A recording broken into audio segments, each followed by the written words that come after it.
talk with you about the journey to writing and how I got there, because it was really a serendipitous path. And you'll see as we go along, there are some things that happen that you wouldn't really expect to lead me into writing. I grew up in Seattle, went to a good high school, did well, went to college, thought I would succeed. In my first semester, took a religion class. Sounded interesting. 2 weeks into the course, the dean of the college called me into his office, my professor for the course. Not good news. He said, "Richard, you really can't write very well. Let me help you." Sat down with me for an hour, worked with me on my writing, helped me through the semester. And over the course of time, I became respectable, not great writer, but respectable, and did okay in the course. Not a really inspiring start to being a writer, but part of the path along the way. One of the things that many students in the United States do is to study abroad. I was convinced that I would be going to France. I'd studied French for 6 years. Liked France, was going to go to France. First year in college, started studying Japanese, enjoyed it. My professor of Japanese, was leading a group of students in my second year to go to Japan. And I ended up in Tokyo instead of Paris. Shortly after I got to Japan, I was assigned a homestay family to stay with, like all the other students, that I would live with for the entire year.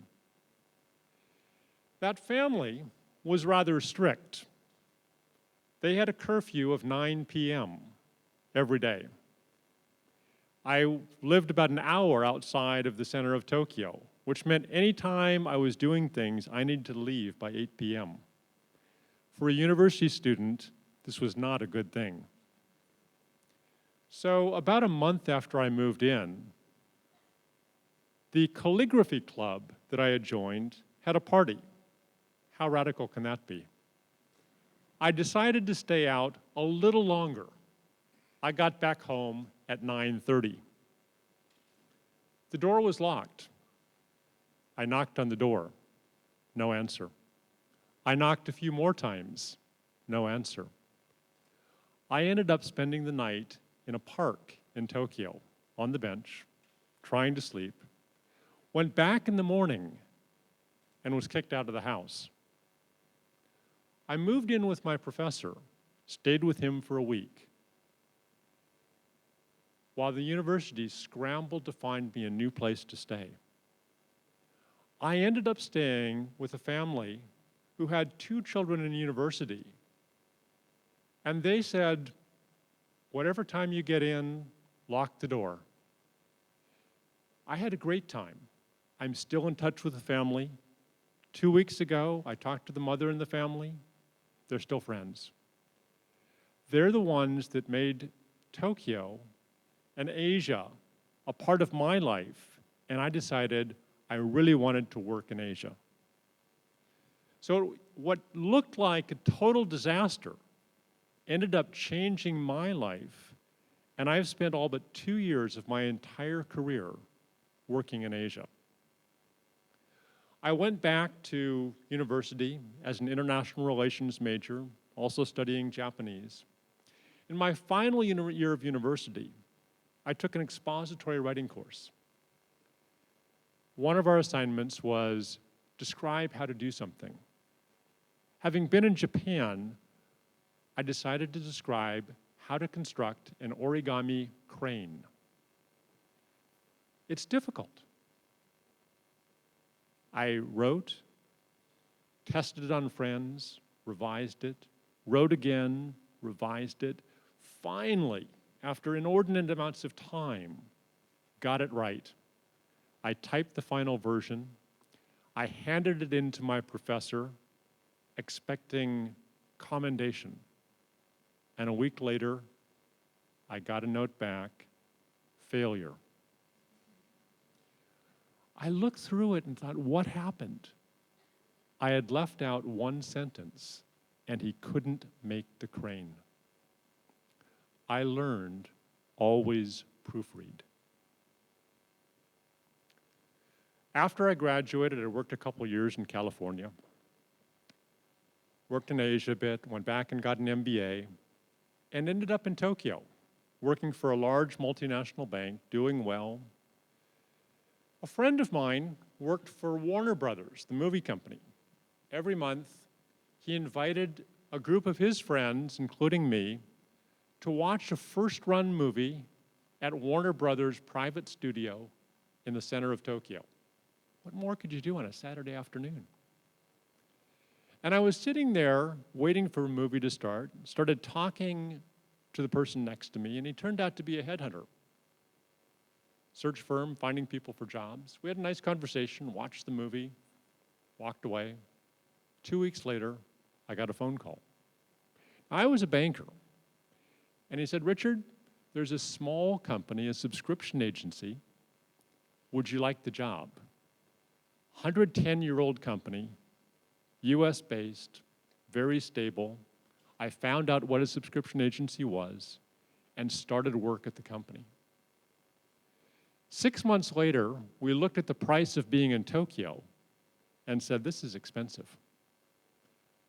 And I was given a choice of moving to Hong Kong or Singapore, and came to Singapore at the end of 1992. 3 months after I got here, I still didn't know very many people, but enjoyed being here. My boss called, and he said, 110-year-old company, mind you, we're having financial difficulties. We're shutting down most of Asia. I'm sorry you don't have a job anymore. And knowing almost no one, I started looking for a job in Singapore. I talked to a few friends. I talked to someone who was in an outplacement company. And he said, Richard, what you need to do is anytime you meet someone, ask for 2 names so you can meet 2 more people. And I met 2 more people and 2 more. Over the course of 6 weeks, I met 60 people. I ended up with 3 job offers, one of them with a large credit card company, and I went back into the banking sector. What looked like total failure, being laid off, having to go back to the US when I wanted to be in Asia, turned into one of the best career moves that ever serendipitously happened. About 6 years after that, I'd moved to another company, was the head of a new credit card business in Singapore, and we were advertising in a brand new newspaper called Today. One morning, I got a call from the editor of the newspaper, and he said, Richard, I have to apologize. Your full-page ad on the back of the paper wasn't there this morning. I'm really sorry, but we had to run another story. I wasn't very happy. We were advertising, we needed to bring in customers, and I looked at the back of the paper. It was a picture of the 2 Twin Towers in New York City on September 11th, and that had superseded our ad. And I finally understood that was a much more important story than my little ad. But what happened out of that is he and I, the editor and I, developed a relationship that has continued to this day. We were having lunch about 2 years later. I'd started up a small consulting company. And I was talking about the joys of starting a new business in Singapore and the hassles of starting a new business in Singapore. And he said, Richard, write an article about it. I thought, me? Well, why not?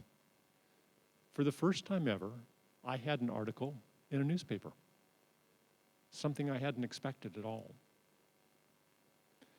Over the next several years, I wrote periodically, thoroughly enjoyed it, but didn't write very often. And about 5 years after that lunch, I got another call. And he said, we're starting a different way of doing things. would you be willing to write a weekly commentary for the newspaper? I thought, wow, what more could I ask for?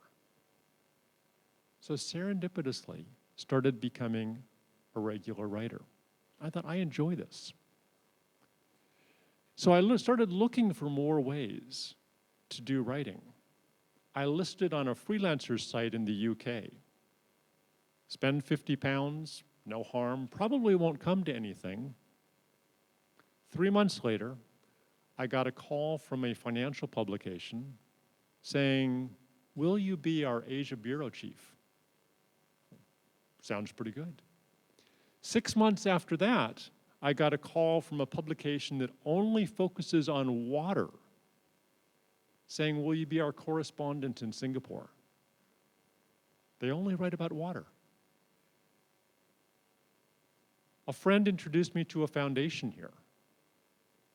I started writing for the foundation. Another friend introduced me to the editor of a Singapore government publication.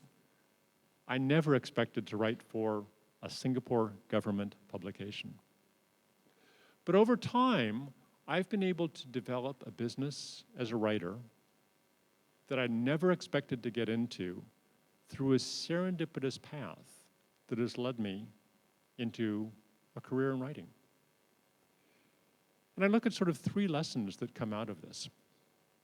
One is that the world has changed enough that the way things worked before when I came out of college are totally different today. If I'd wanted to be a journalist or a writer when I graduated from college, I would have had to go on and get a degree in journalism. I would have struggled to find that right job. Today, newspapers and magazines are laying off people, not adding on. They're looking for freelance writers. And with technology, I can find those opportunities, and other people can too. I write for one publication out of Paris, one out of London, one out of Washington, D.C., and 3 out of Singapore. A global business, because the world is so different today. The second is that what looks like a failure or the wrong path can turn into a blessing. I was kicked out of a house in Japan, a homestay family, and that got me to someone else who got me on the path to Asia. I was laid off from a job that actually got me into a much better job. The writing that didn't turn out too well gave me wonderful lessons. So what looks like it's not going well is actually something that can work very well. And the third is to pursue what you're interested in. I was at lunch with the editor of one of the publications I write for, and she was going around the table and talking to the 6 of us who were at the table for lunch, and she said, you know, Eugene, I know you write about politics. And Kim, I know that you write about Malaysia, and she went around the table and said, Richard, I cannot figure you out at all. I don't know what you write about. And the beauty is I write about almost anything that I come up with topics for. And I want to share a couple of those with you. One of the areas that's of tremendous interest to me is conservation and the environment. I've written about keeping the railways as a green corridor in Singapore, keeping parks in the center of the city, what we can do each day to preserve the environment, and I've reached a larger audience than I ever could have if I had simply been in the community. And so I'm able to write about an area that I'm absolutely passionate about. I write about financial services, which is something I'm still interested in, still involved in. So I'm writing about how private bankers are using Facebook and Twitter. When you get your first 100 million, you too can use Twitter and Facebook to keep in touch with your private banker. Another area is the less fortunate. I wrote an article about malnourished children in Singapore. We look around and this place is fantastic. We see the affluence of Singapore. 3% of children in Singapore are malnourished. That's 15,000 children.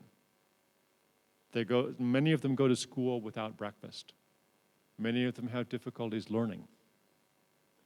But through the writing, I can highlight that and get people thinking about something different. And so over the course of time, I've learned that those paths along the way that don't seem like the right ones can actually lead you in the right way. The changes in the world today mean that you don't need fancy degrees, you don't need to just do one thing. You can actually find new opportunities through technology and through simply having the skills. And when you pursue what you really enjoy, you can become a success. That's how I became a writer. That's how you can find the career that you'll enjoy too. Thank you very much.